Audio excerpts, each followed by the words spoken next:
Hey guys, it's Elizabeth from Elizabeth Books. I'm doing my December wrap-up, and I'll link below my mid-December wrap-up if you guys haven't seen it, but these are the rest of the books I've read in December, so let's get into them. So first I read All the Wrong Questions, When Did You See Her Last by Lemony Snicket. This is the second book in his All the Wrong Questions series, and I really enjoyed the first book, and I think the second book was a good continuation of it.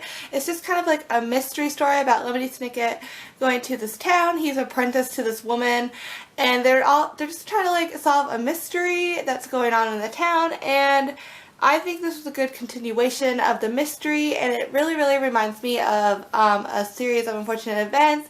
It mentions a lot of things from that series, so this was a good continuation. Next I read Dreamland by Sarah Dessen. This is my absolute favorite Sarah Dessen book. She is one of my favorite authors. I loved all her books growing up, and this one is so good, but it's really hard to get into. It is about a girl named Caitlin whose sister Cassandra runs away right before she is supposed to go off to college, and it happens to be on Caitlin's birthday. Her family just ignores Caitlin because Cassandra ran away, and it's just about Caitlin trying to cope with being in high school without her best friend, who is her sister, and just being the only child, basically. And she meets a boy named Roger, and things just kind of go off from there. And I don't know, I just really like it. It's my favorite Sarah Dessen book. It's just very heartbreaking, very sad. I cry every time I read it. I think Sarah Dessen will always be one of my favorite authors. I just really connect to all her books and enjoy them, and so yeah, if you're looking to read Sarah Dessen and you don't know which one to start with, I would highly recommend this one because I think it's her absolute best. Then I listened to Ruby Red by Kristen Gear. It's the first book in her Precious Stone trilogy, and I didn't really like it. I don't know if I didn't like it because I didn't like the audiobook. It's read by a girl who had a British accent, but it was like a very heavy British accent, and it was hard for me to understand what she was saying a lot of times. But also my fault is I listen to audiobooks on like way faster than normal. Like instead of one setting, I put them like as high as I can that I can still understand. So it was probably my fault. I probably should have made that one slower.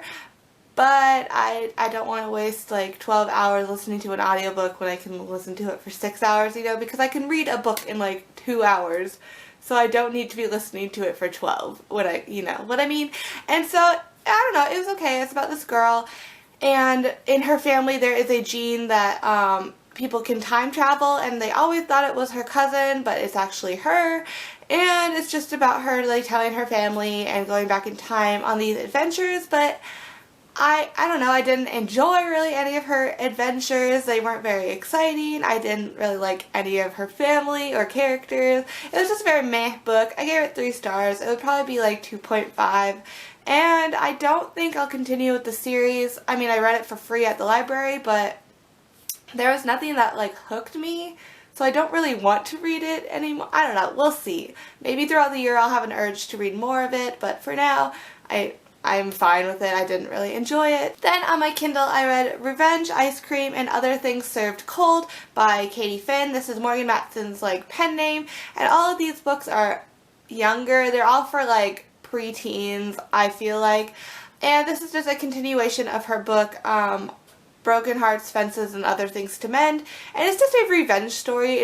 The first one is about a girl who meets her like enemy from when they were like 12 and now they're 16, and it's just about them like doing things back and forth at each other, getting back, and this was just a continuation of that story. Same thing, one thing doing something to each other and back and forth, and it left on a very good cliffhanger though. It just basically ended like in a sentence.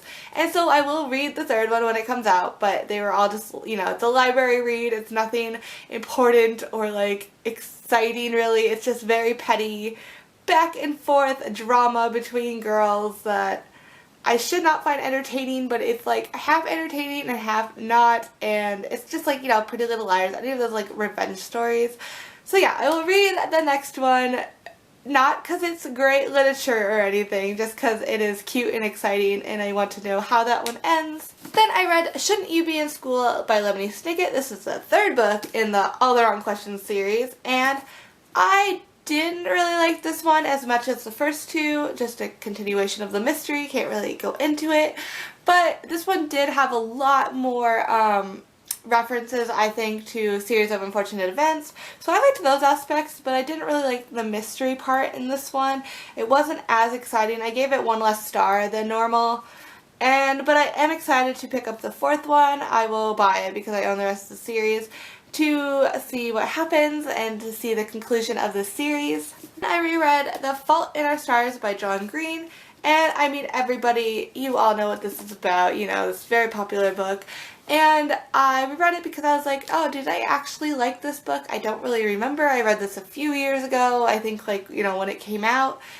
And I actually did really like it. I cried.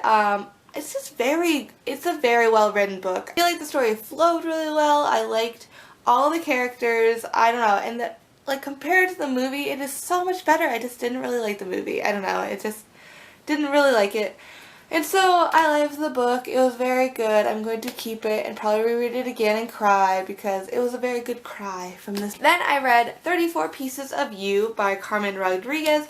Finally, because this has been on my TBR for like the past 3 months or something, and I finally picked it up and I really, really liked it. It's about a girl who overdoses, and every 3 chapters is a person in her life telling the story. So there is her best friend, her best friend's sister, and then her brother. So every chapter is the best friend's sister, then the best friend, then the girl who died's brother, and it's just told kind of in the past before she dies and then the present. And I didn't find it confusing or anything. It tells you like before and after, like at the top of the pages, so I understood what's going on. I loved all the characters. I guess I didn't really like the brother sections because all his sections were literally like a page.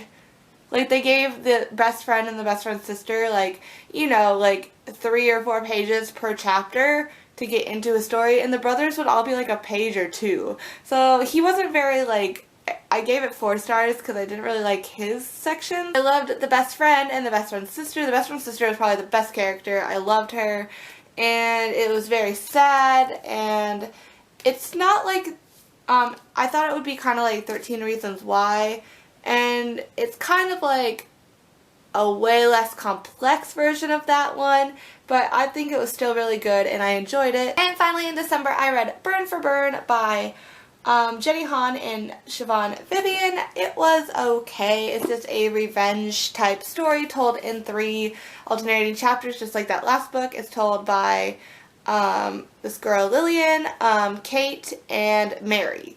And it's just, Mary's sections were so boring. Again, Lillian and Kate got like pages of chapters, and Mary got like a page every time it was her chapter. So I was like, well, we don't know anything about Mary, and I don't care about her. I really liked Lillian. She was my favorite in it. And again, this is just a revenge type high school story, like all those, like the Katie Finn one, basically. And it's just about how they're trying to get back at 3 different people and, you know, what happens. But then at the end, there is this twist that does not make this like a normal, just like contemporary novel anymore. You'll see if you read it. But it was just strange, and like, I guess I would probably read the next one, but just from the library. I'm not going to buy it. Because, yeah, I gave it like 3 stars. It was okay. I was kind of into it. I kind of enjoyed it, but I'm not going to buy the rest of the series. Yeah, guys, those were the books I read in December 2015. I hope you enjoyed, and tell me some books you read. And I'm super excited to start reading books in this 2016. And thank you guys so much for watching. Bye, guys.